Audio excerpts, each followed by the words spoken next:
السلام علیکم ورحمۃ اللہ وبرکاتہ۔ محترم بھائیوں، بزرگوں، دوستو،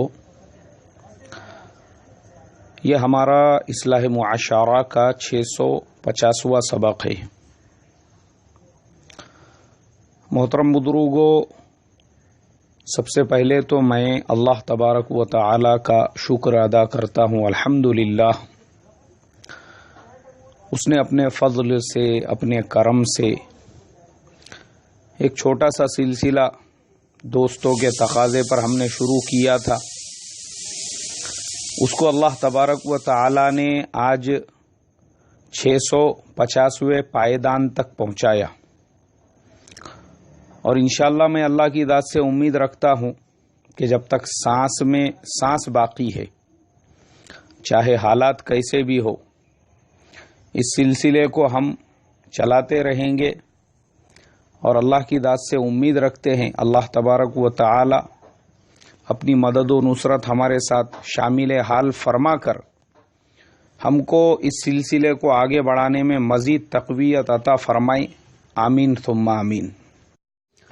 محترم بزرگوں، ایک سوال اکثر ہمارے اصلاح معاشرہ کے ممبران مجھ سے پوچھتے ہیں، اور کئی میں سفر وغیرہ پر رہوں تو وہاں پر بھی لوگ ملے تو وہ یہ پوچھتے ہیں کہ مولانا یہ آپ مینیج کیسے کرتے ہیں اپنے مسجد کی امامت کو، اپنے مکتب کو، اپنے دن بھر کے کام کو، اور یہ سارے تقاضوں کے ساتھ جو روزانہ مسائل آتے ہیں ان کا ریپلائی، ان کے جوابات، اور اس کے علاوہ اصلاح معاشرہ کا سبق یہ روزانہ ریکارڈ کر کے بھیجنا بھی ہے، اس کے علاوہ اس کو آڈیو سے ویڈیو میں کنورٹ کر کے یوٹیوب پہ اپلوڈ کرنا بھی ہے۔ اور یہی سوال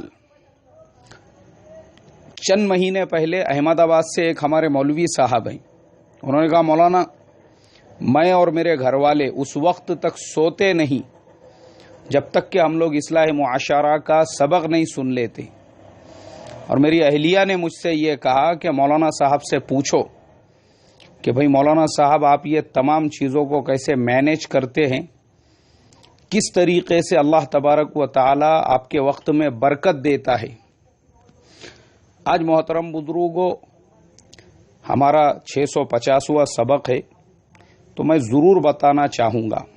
سب سے پہلی چیز، حضرت مولانا علی میاں صاحب رحمۃ اللہ علیہ، ان کی ایک کتاب ہے، اس کا نام ہے پاجا سراغ زندگی۔ یہ کتاب میں نے اپنے طالب علمی کے زمانے میں، مجھے لگتا تقریباً آج سے ایک 24-25 سال پہلے پڑھا تھا، مجھے یاد ہے ابھی تک۔ اس کا پہلا ہی جو چیپٹر ہے، پہلا ہی جو سبق ہے، وہ ہے استخلاص کے عنوان پر۔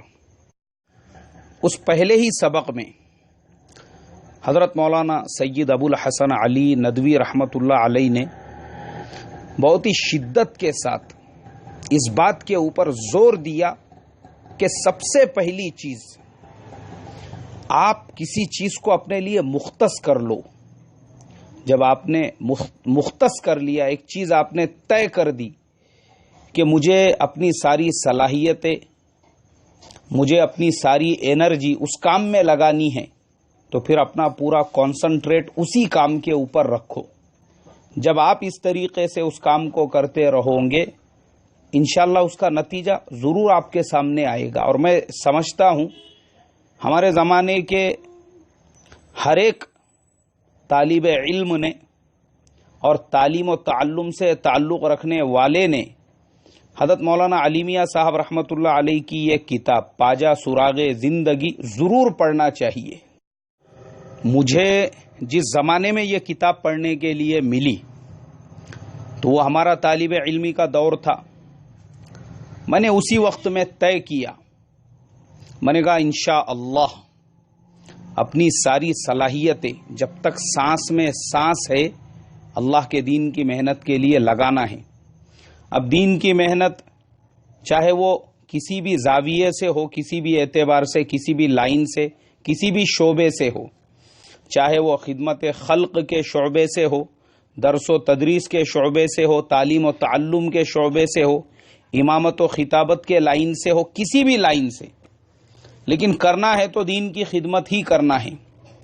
حالانکہ اس زمانے میں حفظ قرآن کی تکمیل کے بعد مجھے یاد ہے اچھی طرح سے، میرے ایک رشتہ دار انہوں نے باضابطہ مجھے بٹھا کر 10ویں کا میرا 17 نمبر فارم بھرنے لگایا، اور انہوں نے مجھ سے یہ کہا، بولے دیکھو اپنے یہاں پہ تقریباً سارے ہی لوگ ہائر ایجوکیٹڈ ہے، پڑھے لکھے ہیں، اور میں آپ کو بتا دوں الحمدللہ ہمارے یہاں پہ میرے جتنے بھی کزن برادرز ہیں تقریباً سارے ہی MCA ہے۔ اسی طریقے سے میرے جو چھوٹے بھائی ہے، حقیقی بھائی، وہ بھی الحمدللہ میڈیکل پروفیشنل ہے، بامبے کے اندر بڑے بڑے ہاسپٹلز کو سروسز دیتے ہیں، ڈاکٹر ہے۔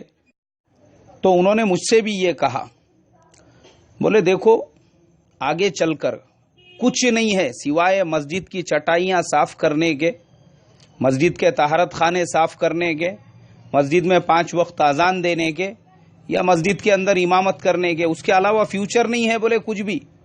اس کے لیے 10ویں کا امتحان دو، 12ویں کا امتحان دو، D.Ed کرو، اور اس کے بعد پھر تمہارا فیوچر برائٹ ہی برائٹ ہے تمہارے لیے۔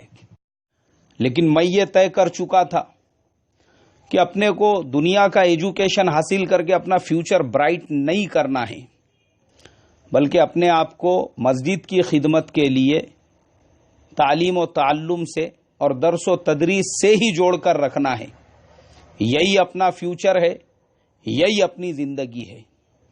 اور الحمدللہ میں اللہ کا کروڑہا درجے شکر ادا کرتا ہوں، آج بھی میں اسی سلسلے سے جڑا ہوا ہوں۔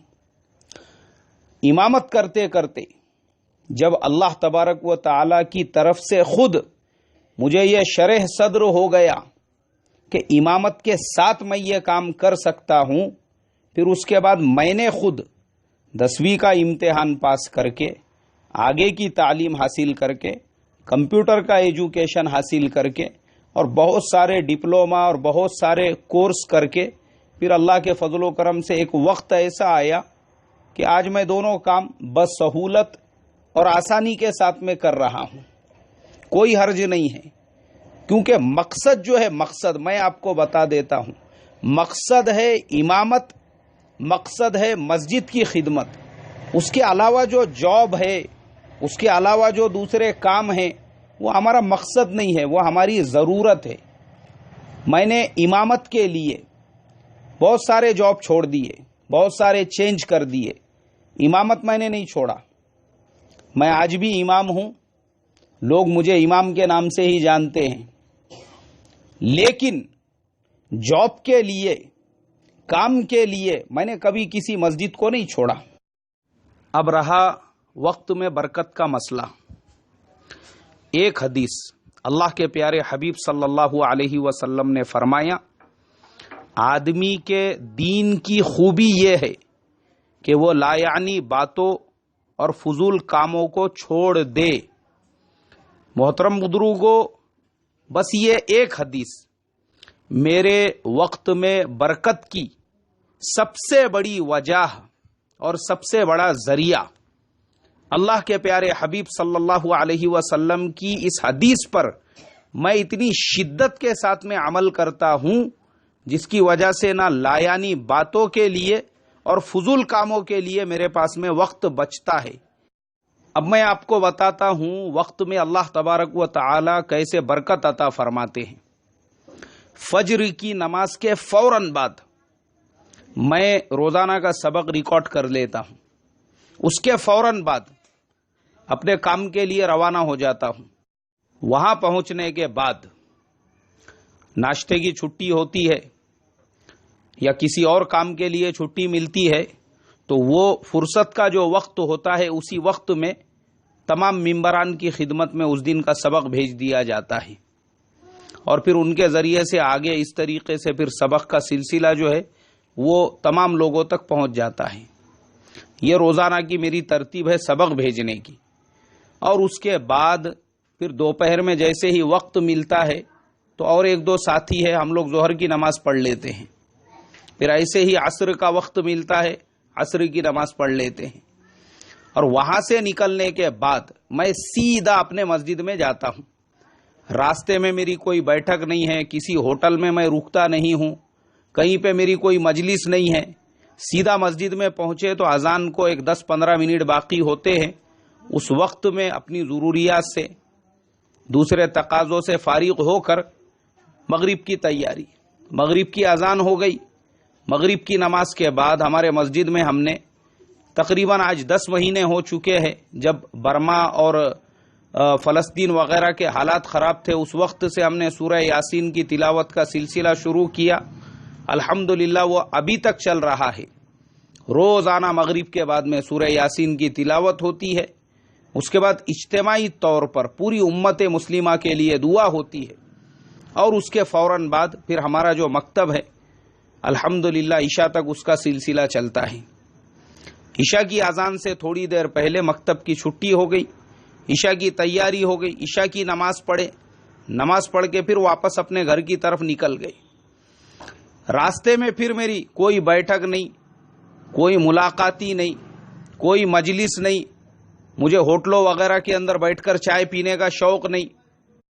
میں سیدھا اپنے گھر پہ پہنچ کر جو سبق میں نے آپ کو صبح میں بھیجا تھا اسی کو ویڈیو میں کنورٹ کر کے پھر یوٹیوب کے اوپر ڈال کر جو مسائل کے میل ہوتے ہیں ان کو چیک کرتا ہوں, اور ان مسائل کے اندر جو مسائل ایسے ہیں کہ بھائی اسی وقت میں اس کا ریپلائی دیا جا سکے اس کو فوراً ریپلائی دے دیتا ہوں. پھر اس طریقے سے ہمارا روزانہ کا روٹین چلتے رہتا ہے.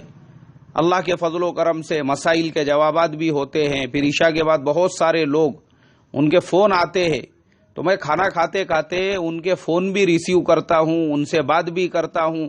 پھر میرے سامنے لیپ ٹاپ کھلا ہوا ہوتا ہے, اس کے اوپر میں مسائل کے ریپلائی بھی دیتا ہوں. ایک ساتھ میں 2-3 کام ہوتے رہتے اور اللہ کے فضل و کرم سے سارے تقاضے پورے ہوتے. اس کی سب سے بڑی وجہ لایانی باتوں اور لایانی چیزوں سے اپنے آپ کو بچانا. آج ہمارے زمانے میں محترم بزرگوں سب سے بڑا مسئلہ یہی ہے, مسلمانوں کا سب سے زیادہ وقت جو برباد ہو رہا ہے وہ ہوٹل کے ٹیبلوں کے اوپر. رات میں 12-12, 2-2 بجے تک آپ کو ہوٹلوں کے ٹیبل آباد ملیں گے. اس لیے ہمارے پاس میں وقت میں برکت نہیں ہے. مجلس میں بیٹھے ہوئے ہیں کسی اور کام کے لیے, وہاں پہ کسی اور امور پہ بحث و مباحثے ہو رہے ہیں. اس کے لیے نہ میں مجلسوں میں جاتا ہوں, نہ میں کسی میٹنگ مشورے میں پہنچتا ہوں, نہ مجھے ہوٹلوں کے اندر بیٹھنے کا شوق ہے. کیوں؟ اس لیے کہ آج کے زمانے میں اللہ حفاظت فرمائے, یہ مجلسیں, یہ مشورے, یہ میٹنگز, یہ ہوٹلیں, یہ سب غیبت, چغلیوں, بہتان اور برائیوں کے اڈے بنے ہوئے ہیں. اور جتنی زیادہ آپ کی دوستیاں ہوں گی, فرینڈشپ ہوں گی, لوگوں سے تعلقات ہوں گے, آپ کا ذہن اتنا زیادہ منتشر ہوگا, ڈسٹرب ہوگا, سدھرے گا نہیں آپ کو کیا کام کرنے کا ہے. کبھی یہ دوست کا تقاضا, کبھی وہ دوست کا تقاضا, کبھی یہ تقاضا, کبھی وہ تقاضا, اور اکثر تقاضے ایسے فضول ہوں گے جس کے اندر نہ دین کا فائدہ ہوگا نہ دنیا کا فائدہ ہوگا. اس لیے ہم نے حکایت صحابہ کے اندر حضرت شیخ زکریا رحمت اللہ علیہ نے ایک اللہ والے جن کا نام حضرت حمیدی تھا, ان کا ایک شعر لکھا ہوا ہے کہ وہ ایک سوئی کی زندگی گزارتے تھے اور اپنے تعلیم و تعلم اور کتابیں لکھنے میں لگے ہوئے رہتے تھے. انہوں نے ایک شعر لکھا ہوا ہے کہ لقاء الناس لیس یفید شیئا سوى الہذیان من قیل وقالی فقلل من لقاء الناس الا لیاخذ العلم او اصلاح حالی. لوگوں سے ملنا جلنا, مجلسوں میں شرکت, ہوٹلوں میں میٹنگ, مشورے, بیٹھک, فرمایا کہ یہ صرف بحث و مباحثہ, قیل و قال, چھچورا پن, اس کے علاوہ کچھ بھی نہیں ہے. اگر ملنا ہی ہے کسی سے تو دین کا علم حاصل کرنے کے لیے, نئی دین کا علم, دنیا کا بھی علم حاصل کرنے کے لیے آپ مل رہے ہیں, کوئی بات نہیں ہے, اس سے آپ کا فائدہ تو ہے, یا پھر اپنے نفس کی اصلاح کے لیے. اس لیے محترم بزرگوں, اللہ وقت میں جو برکت دیتا ہے وہ صرف آپ لایانی سے بچ جاؤ, انشاءاللہ خود بخود وقت کے اندر برکتیں پیدا ہوں گی. بس ایک دم میجر فارمولا نبی اکرم صلی اللہ علیہ وسلم 1450 سال پہلے بتا کر چلے گئے. اس کے علاوہ اور دوسرا کوئی راستہ نہیں ہو سکتا ہے. اور ابھی فی الحال بھی میں سفر پر ہوں,